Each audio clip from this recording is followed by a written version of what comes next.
Welcome back. Today we're diving into something really fascinating, India's foreign policy. You look around and the world feels, well, pretty tense, right? Super divided. So how does the world's biggest democracy handle all that chaos? The answer really boils down to two words: strategic autonomy. So here's the game plan. We'll start by looking at this unstable world we're in. Then we'll unpack what strategic autonomy really is. We'll see how it works in the Gulf, but also where it gets tested closer to home. And finally, we'll talk about what all this means for the future. All right, let's get into it. To really get a grip on India's strategy, you first have to understand the world it's playing in. And honestly, it's a world that's kinda on edge. Think of it like this. The entire world is on a tightrope. You've got major powers pulling in different directions, conflicts popping up all over the place, one little slip up, and boom, the shockwaves are felt everywhere. Now imagine you're India, a massive country with huge economic and security stakes. You have to perform this incredibly delicate balancing act day in and day out. And look, this isn't some abstract theoretical problem. We're talking about real, ticking flashpoints that matter to India right now. You've got ongoing tensions right in its own backyard in South Asia, and then you have the supercritical shipping lanes in the Persian Gulf. These aren't far-off issues, they are front-and-center challenges. Okay, so how does India walk that tightrope? Well, that leads us right to the heart of its foreign policy, especially under Prime Minister Narendra Modi. It's this idea called strategic autonomy. But what does that actually mean? Let's break it down. Basically, it means making friends and building partnerships with everyone, but without being chained to any single formal alliance. You know, this isn't totally new. It's sort of an evolution of India's old Cold War policy of non-alignment. But today, it's super practical.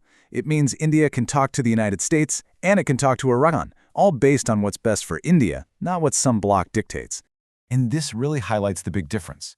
Think about old-school alliances. They're pretty rigid, right? You're locked in. You basically have to take on your allies' friends and their enemies. Strategic autonomy? It's the opposite. It's all about being flexible. You work with different partners on different things, and the one question you always ask is, what's in India's best interest? All right, so that's the theory. But does it actually work in practice? Let's look at a perfect real-world example where this approach paid off big time for India, the recent flare-up in the Persian Gulf. Okay, the Strait of Hormuz, this little waterway is no exaggeration, one of the most important spots on the planet for energy. We're talking about almost a fifth of the entire world's oil supply passing right through there.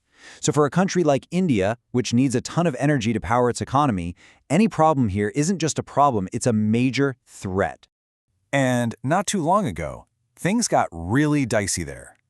Tensions were skyrocketing between Iran, Israel, and the US.